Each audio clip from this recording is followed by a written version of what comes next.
Will a V10 blow up without a balance shaft?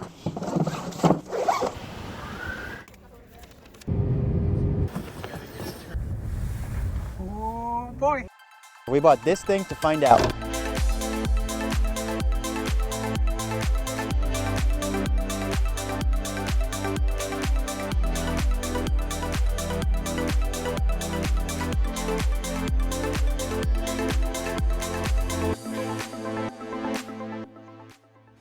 This here is a 1999 F250 Lariat.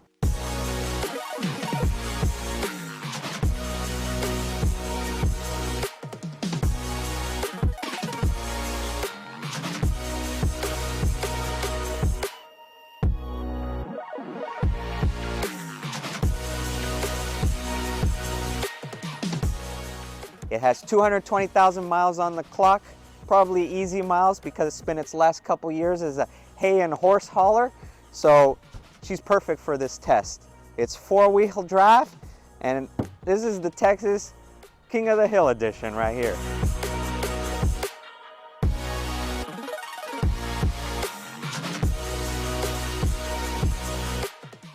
We picked this up from Georgia last night. We went ahead and removed the balance shaft already, and we also did an oil change to prepare for the test. So to prove this out, we've put together a list of 5 tests we're gonna run by the end of this video. We have a 1,000-mile drive back home. We're going to do a water vibration test. We're doing oil sampling. We're doing a blind drive test, and we're also doing a vibration measurement. The goal by the end of this video is to put to bed the dilemma that the engine will blow up without the balance shaft. So the first test is the 1,000-mile trip home. We're currently about halfway through the trip. We stopped for gas and we are doing a checkup. We pulled the valve cover off and we want to show you what it looks like inside right now and what we actually did to delete it properly. Okay, so as you can see, this is what the head looks like with the valve cover removed. Here's the balance shaft, the cams, and as you can see, the balance shaft right now is missing the gear that drives it from the camshaft.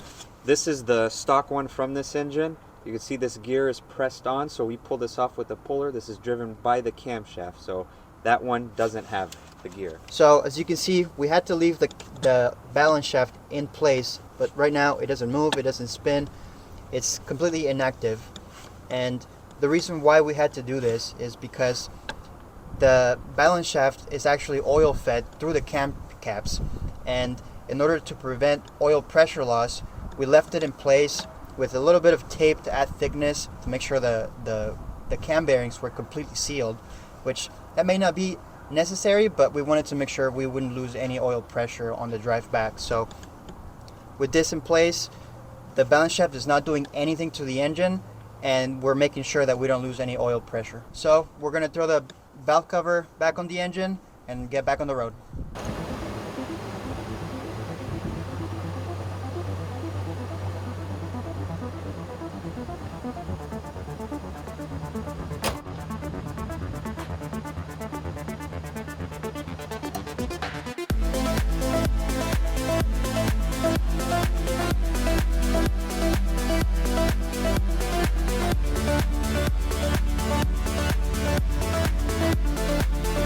On the passenger.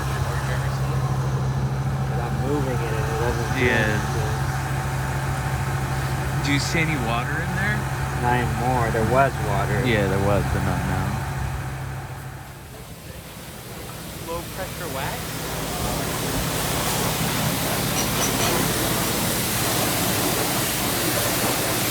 The top too. Yeah, the hood. Idiot!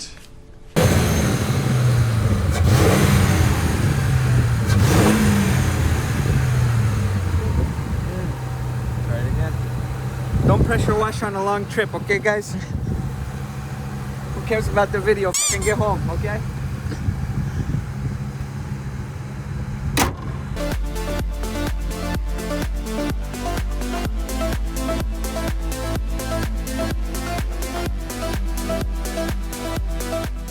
All right, so we made it back home.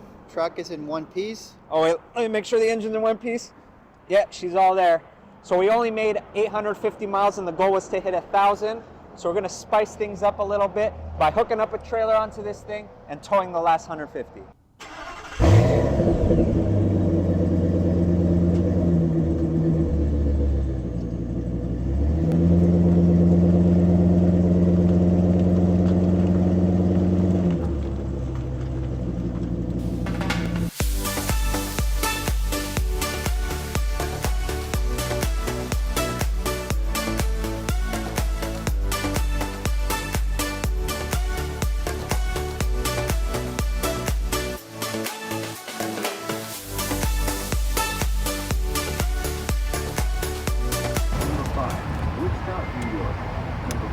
at the gas station. We're seeing what kind of gas mileage we got on our tow. Oh, we stopped 12.769.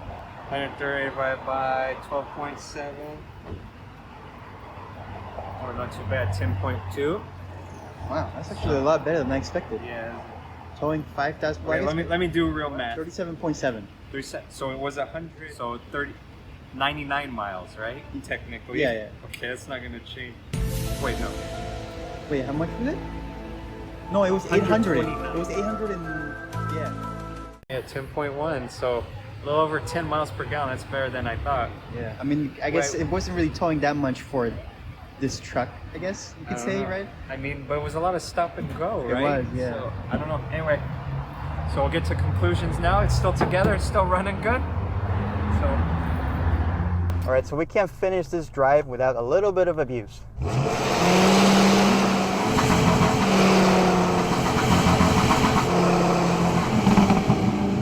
We completed the 1,000-mile drive, including 150 miles of towing, and this thing's been performing flawlessly.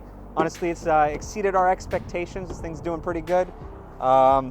We actually average pretty decent fuel mileage. It might not sound like a lot, but for this thing, it's not too bad. We did 12.5 miles for the drive, and towing we did like 10.5, which is really good, I think. The only thing we've noticed without the balance shaft is there's a slight seat vibration in neutral or park at idle.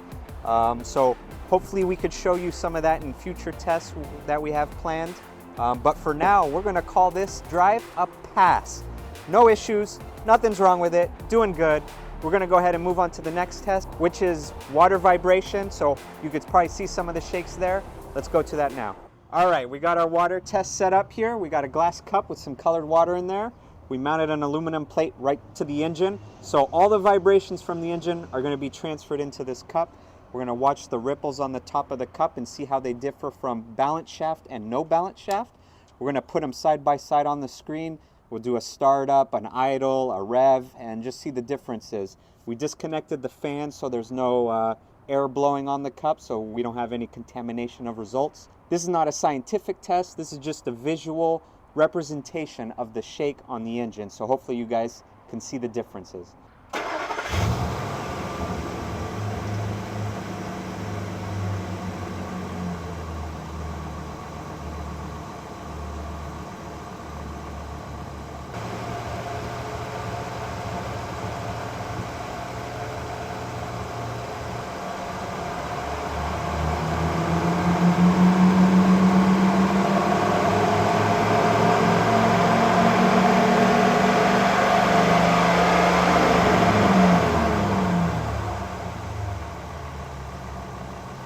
All right, so the glass is still intact, water's still in the cup, so we did good on that test. I haven't looked at the video side by side since we just collected all the recordings, but it did look like there was a degradation in the vibration without the balance shaft. So, Did it explode though? well, no, it didn't explode, so I guess that's a pass. It's a pass. So, but I did mention before that the seat had a shake at idle, in neutral or park only. That went away when we put the balance shaft in. So there is a change in NVH with the balance shaft. Which we knew from the beginning. Right? Correct. So we're going to go ahead and move on to the next test, which is the oil samples. We have the data back, so we're going to show you guys what it looks like. 2 weeks ago, we sent 2 oil samples out to Blackstone for evaluation. One sample represented the engine with balance shaft. The second sample was after our 1,000-mile drive, obviously without balance shaft. This way, we could compare the engine wear and any signs of engine failure through the oil by seeing these results. So let's go through the data and see what it tells us. As we go down the list here, the top half of the table represents the wearable elements in your oil. So this is what's going to tell the story of the health of your engine and engine components. The bottom half of the table represents the additive content in the oil. So right off the bat, one thing we can clearly see is that the synthetic blend oil we used has a much higher content in some of these additives versus the conventional oil. That doesn't really tell us anything. We're not really testing the oil itself. The question we're trying to answer with this test is, will the engine blow up without a balance shaft? In this case, do we see any significant increase in wear on the engine and engine components after removing the balance shaft and driving 1,000 miles? To answer that question, we really need to look at the first couple rows that show wearable element content in the oil samples we sent out. As you can see, not only did we not increase the wearable elements after removing the balance shaft and driving 1,000 miles, we actually saw a reduction. Now, we weren't actually expecting this, so this was surprising. Our theory is that it has maybe something to do with the fact that the synthetic blend has a higher content of additives. We drove 1,000 miles and we're not seeing any significant increase in aluminum wear, and in fact, we're seeing lower wear on some of the other wearable items. One thing to note, even though the content in chromium, iron, copper, lead came down, aluminum didn't. It stayed constant at 8 parts per million from one sample to the other. And this to us didn't really make much sense. We would have expected all wearable elements to follow the same trend. However, after reading the comments from the Blackstone lab guys, aluminum staying steady at 8 parts per million is okay. And in fact, 8 parts per million is barely in the highlight range. Steady wear actually shows healthy wear on the engine. So maybe something to keep an eye out for future tests, but nothing to worry about. And all of this shows good pattern of wear in the motor. So this data clearly shows that removing the balance shaft from your engine will not show any additional signs of wear in your engine or engine components. We don't guarantee it will drop the content in wear. This is a little bit unexpected in our case, but regardless, no matter what oil you use, if you think doing something to your engine will cause significant wear, you will see it in these results. And as you can see, we do not see that. After looking at these results, we're going to give this test a pass. And now that we have these results and we know our engine will not blow up, we're going to go ahead and move on to our next test, which is the blind drive test. So we got two guys coming over to drive this truck. We're going to hand them the keys, have them do whatever they want. We're going to record them drive in, see if they got any reactions. We didn't tell them anything we've done to it. We only said just look out for any weird vibrations. So let's see what their reactions are.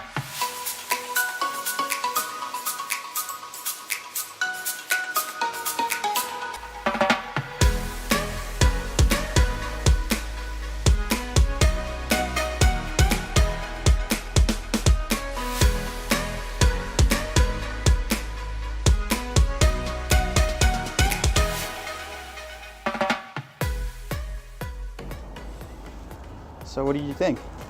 Not bad, not bad. Just the body is in good shape for 24 years old truck. Anything you felt while driving? Any odd, any weird?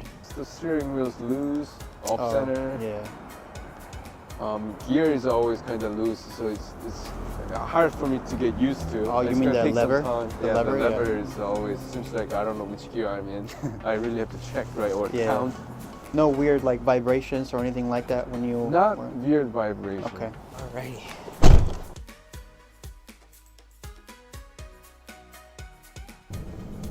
Any first impressions so far? Feel weird? No, I don't think so. A little bit of idle, but I can feel it in my back a little bit. Oh, okay. But I don't. It's hard to say. It's not more than I would expect.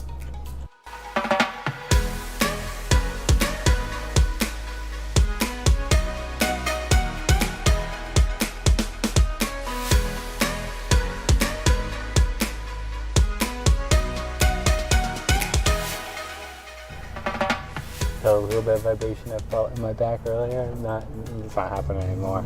It's just as it's warming up. Yeah. All right, so what did you think? I think she's smooth. You notice any weird vibrations? Not really, no. I think that's a pass. All right. Well, we're done with the drive test.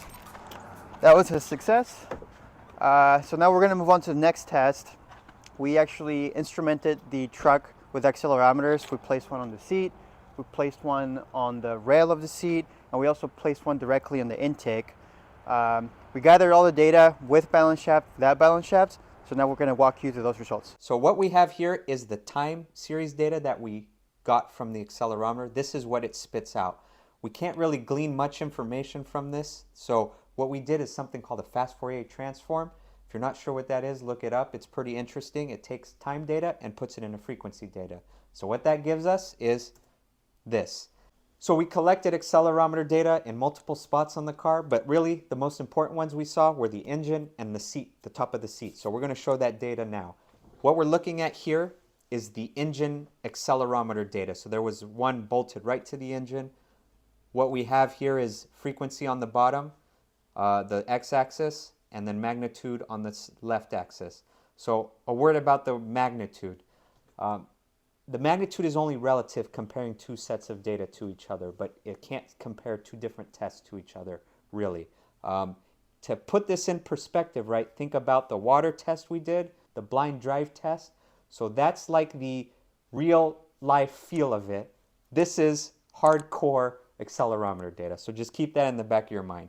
But we wanted to close the loop and kind of show why you feel what you feel. So that's what this is doing. So like we said, the seat had a shake that we could feel when you're in park or neutral at idle, but you don't feel once you drop it in a drive. So looking at the engine, we could see there's a big change between the balance shaft and no balance shaft at the idle frequency and vibration. So that's what you're feeling, and that's what the engine's doing. The balance shaft is helping balance that inherent imbalance in the V10. When you put it into drive, though, all of a sudden you lower the frequency, and that actually seems to make this relative level go down, especially compared to other vibrations in the engine. So there really isn't any major spike noticeable once you put it in a drive, and that's what we felt. Now what we're actually feeling is the seat itself. So we put an accelerometer on the top of the seat. The reason we chose the top is you could actually see it moving when it's in park. You could see it vibrating. So in park, the top of the seat is freaking flying without a balance shaft. It's almost 6-7 times the amount with the balance shaft. So really, Ford did a good job here reducing this level. The interesting thing is when you put it in a drive, the magnitude drops significantly. It seems like even less than the balance shaft. So without the balance shaft, you have less vibration in drive at the top of the seat without the balance shaft. But again, this is a small price to pay for all the other reductions in vibration. But again, it aligns with what we felt and what you could feel in the truck. So really, that's for park and drive. At higher RPMs, we don't really feel anything too much between balance shaft and no balance shaft. But what we try to do here is collect that ramp in acceleration. So we had it at idle, went to wide open throttle till it hit 3,000 RPM and collected that data. I wouldn't trust this too much because it's kind of weird. What we see is without the balance shaft, there's not a peak in acceleration more than with a balance shaft. It kind of shifts this frequency higher by adding the balance shaft. But everywhere else at the low and the high frequency, the balance shaft has more vibration. We don't know why.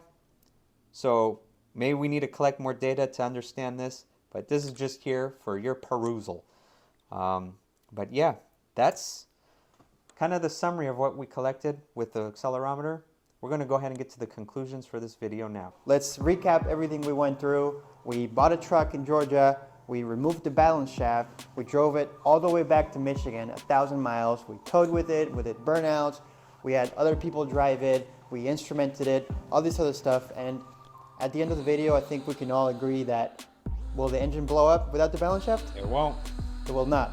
Or not immediately. Not immediately, that's right. We only drove it 1,000 miles, so don't quote us on that, but it won't. But we did notice a few things, right? Like the seat shake I was talking about earlier. But again, to put that all in perspective, we had a blind driver. We had to put a cup on the engine to really show it. And then we had to use accelerometers to kind of convey that data. So unless you have a bionic ass, I don't think that's going to be a problem for most people. I don't know what you think. Yeah. So, Getting back to like why we didn't think it would actually hurt the engine, we got to look at the, you know, the layout of the V10. This is the balance shaft that's on the head. Your crankshaft is obviously down here. So any imbalances in the crank that this is supposedly, you know, canceling out has to go through the bearings, through the block, through the head to get balanced by this. So all it's doing is balancing this assembly from you, not balancing loads in the engine. that being said, you know, this is the first time we've done a video like this. It's different from the other videos on our channel, but it was fun. Maybe not so much the drive, that kind of sucked. But if you guys have any other myths we can bust, you know, obviously car related, we'll maybe get into those at some point. There's a shitload left in Australia. Yeah, let us know by leaving a comment below. Don't forget to like and subscribe. That being said, it's time for us to get back to our actual build, which is a 4-valve V10. You can see the head here is mounted.